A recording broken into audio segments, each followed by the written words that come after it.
कि क्या समाज का कोई गरीब बच्चा है, अगर समाज की खिदमत करना चाहता है, उसके पास पैसे नहीं हैं, तो क्या पार्टियों के तरफ से उसको उम्मीदवार नहीं बनाना चाहिए? बनाना चाहिए। बिलमुकाबिल अगर कोई भी पार्टी अगर 2 करोड़ 3 करोड़ रुपए देकर किसी को कैंडिडेट बनाती है तो फिर वो जीतेगा, तो फिर 2 करोड़ 3 करोड़ कहाँ से कमाएगा? वो वहीं से कमाएगा जो लोगों के लिए पैसे आएंगे, उन्हीं में से कमाएगा।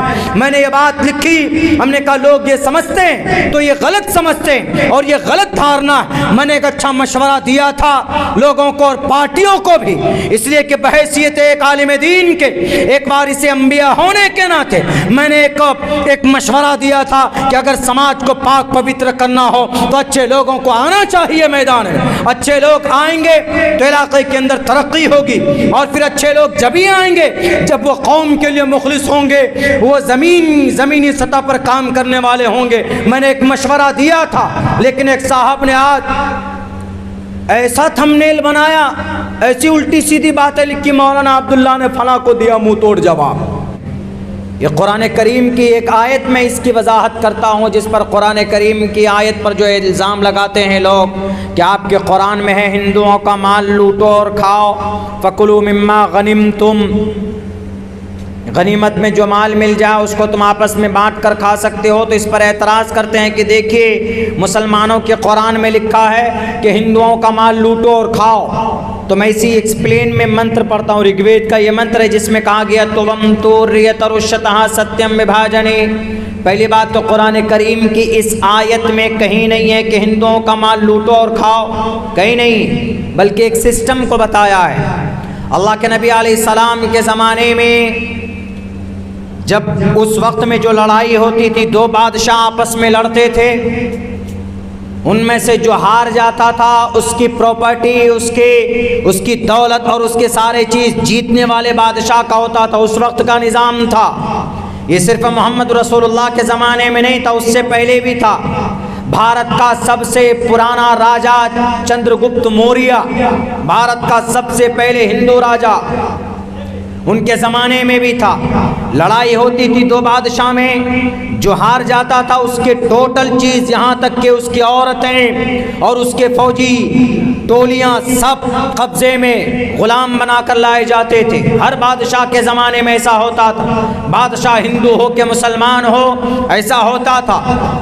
तो अल्लाह के नबी अलैहिस्सलाम के ज़माने में एक निज़ाम तय किया गया, चूँकि गनीमत का जो माल होता था कमी बेशी हो जाती थी, तो अल्लाह के नबी ने फरमाया, अल्लाह के तरफ से पैगाम आया कि कमी बेशी नहीं, आपस में बराबर बराबर बांट करके खाओगे। गनीमत का जो भी माल आएगा मैदान कारज़ार में, उसके अंदर में कोई कमी बेशी नहीं होगी, बराबर बांटना होगा। मैदान जीत कर लाए, बराबर बांटो। जितने भी वहाँ पर उस जंग में और उस ग़ज़वे में साथ रहेंगे लड़ने वाले, वो आपस में मिल बांट कर अपने आप में बांट लेंगे, तकसीम कर लेंगे। इसमें हिंदू का लफ्ज़ कहीं नहीं, ये तो नफ़रत पैदा करने के लिए हिंदू को जोड़ा जाता है इस आयत में। फ़कुलू, खाओ, मिम्मा, उन मालों में से, गनिम तुम, जो तुमने मैदान कारज़ार में प्राप्त किए। कौन सा प्रोफेसर हिंदू नालंदा विशाल शब्द सागर, ये सबसे बड़ी डिक्शनरी संस्कृत इंटू हिंदी।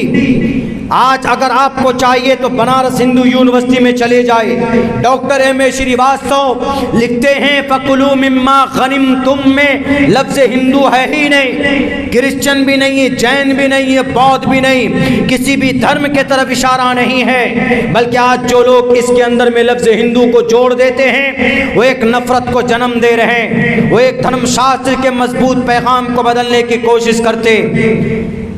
और ऐसा तो वेदों में भी है, तुवम तुर्यतरुष्यतः सत्यम विभाजने, तुवम तुवम संस्कृत में यूयम, अहम मने मैं, तुवम मने तुम, यूयम मने तुम सब। संस्कृत में इसमें इशारा होता है, संस्कृत में सब्जेक्ट होता है, ऑब्जेक्ट भी होता है। तो ये लफ्ज़ इस्तेमाल किया, तुवम, तुम मैदान कारज़ार में, तुवम तुर्य, उड़ा दो गर्दन उस राक्षस की जो अधर्मी होता है, जो राक्षस होता है। लेकिन यहाँ पर राक्षस न हिंदू है न मुसलमान। अगर हिंदू भाई ये समझते हैं कि टोपी दाढ़ी वाला राक्षस है तो गलत। राक्षस मतलब जैसे भगवती माँ, दुर्गा माता का असल नाम भगवती माँ है। दुर्गा पूजा करते हैं हमारे हिंदू भाई, नवरात्र के अंदर में 9 विशेषताएं हैं उनकी। जैसे दुर्गा माता है, ब्रह्मचारिणी है, और 9 नाम है। या देवी सर्वभूतेषु माँ सिद्धिदात्री, माँ दुर्गे माता, माँ ब्रह्मचारिणी, माँ काली। या देवी सर्वभूतेषु माँ सिद्धिदात्री नमस्तस्यै नमस्तस्यै नमो नमः। दुर्गा पूजा में यही मंत्र पढ़ा जाता है, पूछ लीजिएगा। यही मंत्र का जप होता है। वो इसी को कहते हैं कि बस ये मंत्र पढ़ेंगे तो दुर्गा माता खुश हो जाएंगी। खैर चलिए, वो उनका कॉन्सेप्ट, उनका अकीदा है। लेकिन दुर्गा माता ने सबसे पहले जो अवतार लिया वो दुर्गा का अवतार लिया। क्यों? सबसे पहले जिस राक्षस को मारा गया वो दुर्गम राक्षस था, तो दुर्गम राक्षस को मारने की वजह से उसका नाम पड़ा दुर्गा।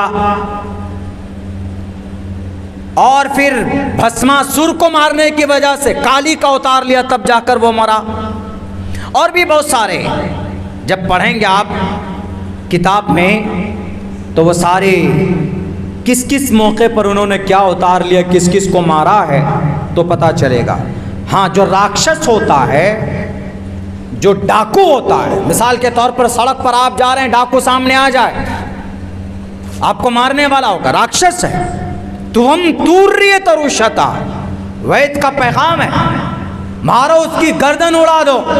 भारत का सुप्रीम कोर्ट भी कहता है सेल्फ डिफेंस के लिए अगर आपको किसी को मारना पड़े अपनी जान बचाने के लिए, किसी डाकू से, किसी टेररिस्ट से, किसी आतंकवाद से, तो आप उस वक्त अपनी जान की रक्षा के लिए, अपने परिवार की रक्षा के लिए अगर ऐसा मौका और माहौल आता है तो आप हथियार उठा सकते हैं, तीर धनुष उठा सकते हैं वहाँ के लिए।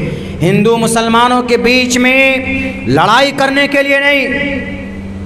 कोई आई लव मोहम्मद बोल दिया तो जेल में डाल दो, और कोई मज़ार पर चढ़कर उसके गुंबद को तोड़ता है तो उसका स्वागत करो। ऐसा नहीं चलेगा। ये राक्षस नहीं है, ये दोहरी पॉलिसी है, ये नफरत है या असबियत है। ऐसा नहीं होना चाहिए। भारत के संविधान में हर किसी को अपने अपने मजहब पर अकीदा, अपने मजहब पर प्रैक्टिस, अमल, अपने मजहब के मुताबिक ज़िंदगी गुजारने का अधिकार आर्टिकल नंबर 25 देता। Freedom of conscience. शामली में एक नौजवान लड़का अपने सीने में लिखता I love Muhammad, I love Muhammad. उसको पुलिस ने FIR किया, उसको जेल में डाल दिया। वहीं पर फतेहपुर में बाज़ाब्ता प्रोग्राम होता है।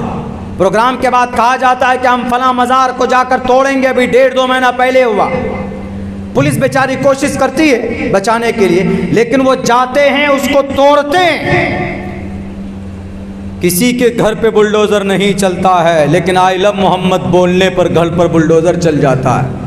उत्तर प्रदेश का लाल बुझक्कर, ईश्वर सब देख रहा है। तुवम तूर्य तरुष्यतः भगवान धर्मस्तस्य हयाते कुरुलमा शरीरेणे शमम नासम सर्वमन्यति गच्छति। तुम्हारा शरीर जमीन पर मिलकर भस्म होगा, तुम्हारा अमल ईश्वर के पास जाता है और तुम्हारे अमल के हिसाब से तुम्हारे लिए फैसला होगा। The day of judgement, the day of judgement, कयामत के दिन, महाप्रलय के दिन, परमात्मा ईश्वर के तराजू, वहाँ पर परमात्मा ईश्वर का कानून और उसकी अदालत वहाँ पर होगी। वहाँ पर तुम क्या जस्टिफाई करोगे, अपनी दिफा में क्या पेश करोगे? आई लव मोहम्मद हमारा अकीदा है। हमारा अकीदा नबी की वजह से हमको ईमान मिला, उनकी वजह से ये ज़मीन बनी, उनकी वजह से ये कायनात सजाया गया। अरे जगतपति, पूरी दुनिया का मुहाफिज, कोई माए का लाल नहीं बता सकता कि मोहम्मद रसूलुल्लाह ने अपनी जिंदगी में किसी इंसान का एक कतरा खून अपने हाथों से बहाया। अरे उनके चचा के जिस्म के टुकड़े किए गए, जानी दुश्मनों को माफ कर दिया। उनके प्यारी सहाबियात, 80 साल की बूढ़ी माँ बीबी सुमैया को बीच से चीर दिया गया, उन्होंने उन लोगों को भी माफ कर दिया। उन्होंने बिलाल हबशी के जिस्म में सुराख करके गिरेदार रस्सियां डाली गई, उन्होंने उन जैसे जालिमों को भी माफ कर दिया। 3 साल तक भूखे प्यासे शैब अबी तालिब में बंद किया गया। अल्लाह के नबी के सहाबा पत्ते खाकर जिंदगी गुजारने पर मजबूर हुए, उसके बावजूद भी आप अलैहिस्सलाम ने उन लोगों को माफ कर दिया। क्या नबी को मौका नहीं मिला था? अरे फतेह मक्का के मौके पर एक सहाबी तो ऐलान कर रहे थे, अल-यौम यौमुम मलहमा, आज गोश्त का दिन है, आज तलवार का दिन है, आज अबू जहल के चेलों की गर्दन होगी, हमारी तलवार होगी। क्योंकि कल तक इन्होंने हजरत खब्बाब को अंगारों पर लिटाकर भूना था, कल तक इन्होंने हजरत जुबैर की आंखें निकाली थी, कल तक इन्होंने बीबी सुमैया के जिस्म के टुकड़े किए थे, कल तक इन्होंने हजरत बशीर इब्न जिंदल को घसीटा था। अल्लाह के नबी, आज हमारे पास तलवार है, आज हमारे पास ताकत है। मेरे नबी ने कहा कि नहीं, अल-यौम यौमुम मलहमा नहीं, अल-यौम यौमुम मरहमा, आज माफी का दिन है।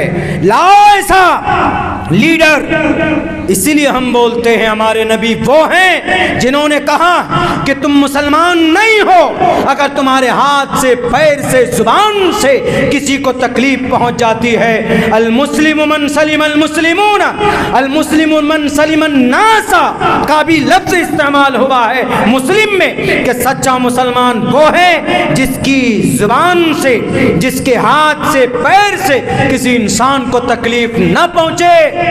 हमारे नबी तो ऐसे थे। आज अगर उनका नाम लिया जाता है तो बंद करो, जेल में डालो, डाल दो जेल में। लेकिन ये गलत है। फ्रीडम ऑफ कॉन्शियंस का क्या मतलब है? Article number 25, freedom of conscience and free profession and practice propagation of the religion. Freedom of conscience, मजहबी आज़ादी, सोचने की आज़ादी। कॉन्शियंस, सोचने की आज़ादी। आपके दिमाग में कौन है, राम है कि रहीम है कि मोहम्मद है? आप आज़ाद है, freedom. Profession and practice. Profession, आपका अकीदा क्या है, किसको खुदा मानते हो? सोचने की आज़ादी, तो आप क्या सोचते हो? मैं यहाँ से वहाँ जाऊँगा, वहाँ से वहाँ जाऊँगा, मैं ये करूँगा, मैं वो करूँगा। यू आर फ्री, कुछ भी सोच सकते। Conscience, profession. प्रोफेशन का मतलब अकीदा। जैसे हमारा अकीदा, आई लव मोहम्मद, हम मोहम्मद से मोहब्बत करते हैं, ये बोल सकते हैं। हालांकि सिर्फ बोलने से कोई मोहब्बत करने वाला नहीं होता। मोहम्मद से सच्चा मोहब्बत करने वाला वो होता है जो उनकी सुन्नत के मुताबिक ज़िंदगी गुजारे।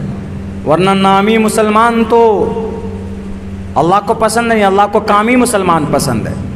श्रीमद् भगवद गीता में भी ये बात कही गई है, ये शास्त्र विधि मुत्सृज्य वर्तते काम कारता न सिद्धिम वाप्नुति न सुखम न प्राम गति। कारता वर्तते कारता, नफ्स परस्त हो जाता है। वो आदमी को कभी मुक्ति नहीं मिलेगी। न सिद्धिम वाप्नुति, उसको शुद्धि नहीं मिल सकती, न सुखम, न सुख मिल सकता, न प्राम गतिम, न परम पद मिल सकता। बैरक बात थोड़ी दूसरी तरफ चली गई।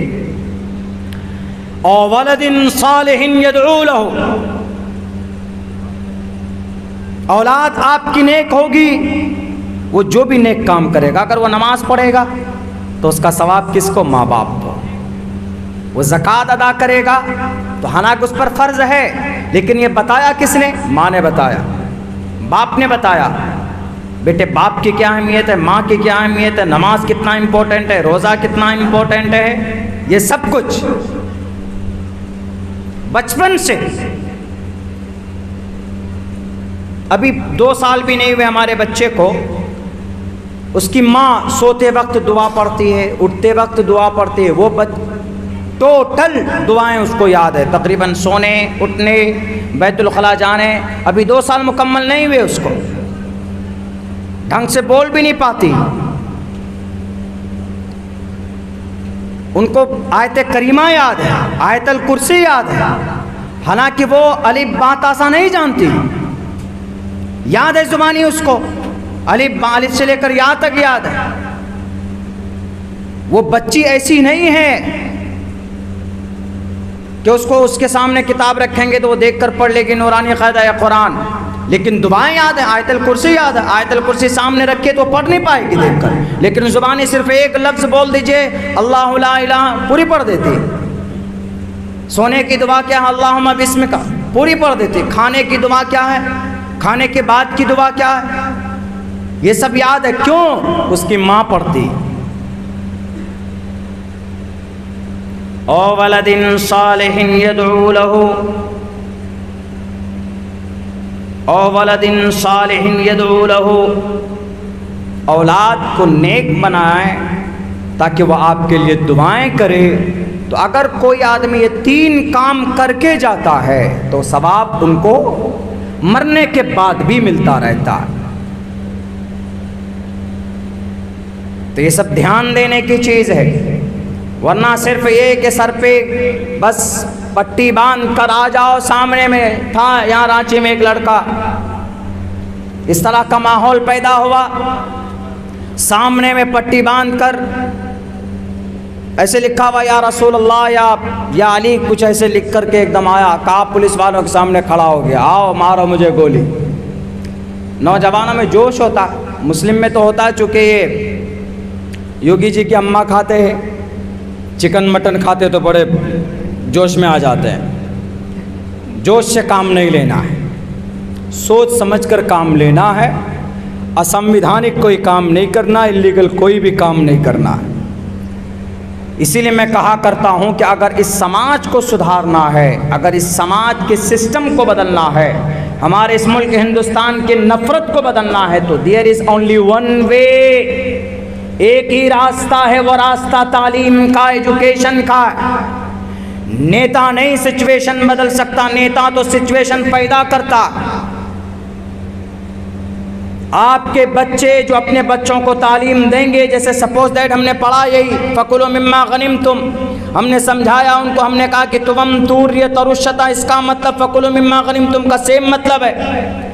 अब एक तरफ अगर वो बच्चा है जाहिल है, फ़कुलू मिम्मा गनिमतुम, उसको उसके गुरु ने बता दिया कि इसमें ये कहा गया कि हिंदुओं का माल लूटो खाओ, जहन में बात बैठ गई, जहन में उसके बात होगी और वो यही सोचेगा नहीं इसका यही मतलब है, हिंदुओं का माल लूटो और खाओ। लेकिन वो अगर पढ़ा लिखा होगा तो रिसर्च करेगा, गूगल में जाएगा, PDF ढूंढेगा, एक्सप्लेनेशन ढूंढेगा, डिक्शनरी में खोजेगा, पढ़ेगा कि क्या मतलब है, तो उस बच्चे की गलतफहमी दूर होगी। बच्चा पढ़ा लिखा नहीं होगा, 1-2 पुड़िया खिला दिया या 1-2 पैक कोरेक्स पिला दिया उनको, वो बच्चा एकदम पागल के तरह या तो या रसूल अल्लाह इला मोहम्मद का नारा लगाएगा, और फिर वो बच्चा फसाद का हिस्सा बनेगा, दंगे का हिस्सा बनेगा। वो बच्चा फिर बस वही 500 रुपये, 1000 रुपये में, मैं जानता हूँ, मैं इस फील्ड में हूँ, आपको ज़रूरत पड़ जाए अभी आप 500 रुपये दीजिए, आदमी आ जाते हैं सड़कों पर। किसी के खिलाफ नारेबाजी करना हो या कहीं पर दंगा भड़काना हो तो 1-1000 रुपये में लोग मिल जाएंगे। समाज के अंदर तब्दीली कहाँ से आएगी? तालीम से आएगी। उनको बताएंगे कि जो मतलब फ़कुलू मिम्मा गनिमतुम का वही मतलब रुद्दु वो गिरिवा अशरैत पिशाजा तुवम तूर्य तरुशतः, सत्यम विभाजनी का तुवम तूर्य तरुशतः, राक्षस को मारो, सत्यम विभाजनी, और जो बचा हुआ माल है सत्यम विभाजन, ईमानदारी से आपस में बांट कर खा लो। There is no different between Quran and this mantra, इसमें कोई फ़र्क नहीं माने के एतबार से। लेकिन हमें कुरान की आयत की तस्दीक के लिए किसी मंत्र की या किसी वेदों के अश्लोक की हमें ज़रूरत नहीं है, हमारा कुरान मुसद्दक़ है। लेकिन जब कभी बात समझाने की आती है तो तब मैं मदद ले लिया करता हूँ। चूँकि हिंदू भाई संस्कृत कॉन्सेप्ट है उनका वेदों पर, गीता पर, रामायण पर, महाभारत पर। इसलिए पढ़कर बताते हैं, जैसे कि कुछ दिनों पहले महाराष्ट्र में एक बहुत बड़ा बवाल हो गया था। महाराष्ट्र के अंदर में एक गुरुजी थे, उन्होंने ये कहा था कि अरे मुसलमानों के जो मोहम्मद हैं ये कैसे रहमतुल्लिल आलमीन हैं, ये कैसे जगतपति हो सकते हैं, जिन्होंने छोटी बच्ची से विवाह किया वो जालिम है, वो कभी गुरु नहीं हो सकता। उन्होंने ये बात कही। 9 साल की उम्र में बीवी बनाकर कैसे लाया जा सकता।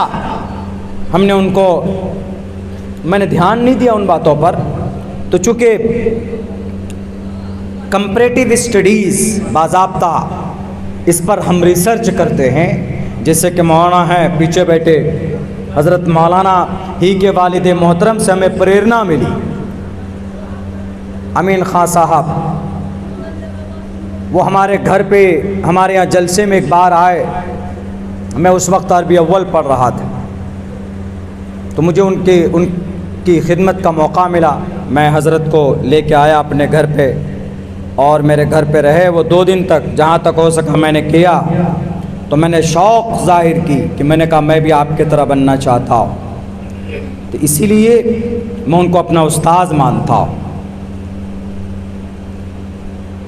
तो उन्होंने कहा कि क्यों नहीं, तुम मुझसे ज़्यादा बेहतर बन सकते हो। शायद वो दुआ है मौलाना की जो मेरी ज़ुबान पर मैंने सीखे। लेकिन उन्होंने एक बात कही, पहले तुम मौलाना साहब बन जाओ।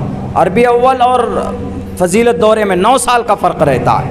हम यानी नर्सरी में थे उस वक्त। हमने कहा कि मैं आपके तरह बनना चाहता हूँ, जैसे आप मंत्र पढ़ते हैं, वैद पढ़कर समझाते हैं, हम भी चाहते हैं कि ऐसा बने। उन्होंने कहा कि इंशाअल्लाह अल्लाह ने चाहा कि तुम मुझसे बेहतर बनोगे। हज़रत ने दुआ दी, तो मैं उनको अपना बेसिक उस्ताद मानता हूँ। हमारे घर पर आए थे, मस्जिद के जलसे में, प्रोग्राम में आए थे।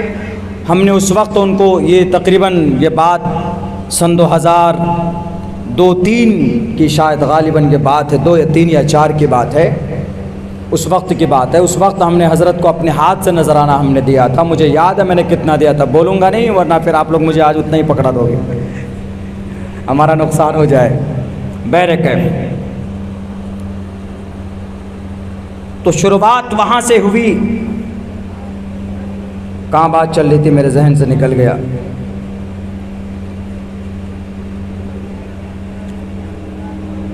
क्या बात चल रही थी मौलाना? हाँ, औवलदिन सालिहिन पर बात चल रही थी। हाँ, औवलदिन सालिहिन यदऊ लहू, अपनी औलाद को नेक बनाने की बातें हम कर रहे थे कि तालीम के ऊपर, कि तालीम के ज़रिए से ही रास्ता बदला जा सकता है, वरना कोई और दूसरा रास्ता नहीं है। Doctor Nelson Mandela, south Africa का गांधी, 40 साल तक जेल में रहा। उन्होंने कहा कि education is the most powerful weapon which you can use to change the world. दुनिया को बदल सकते हो तालीम के ज़रिए से। और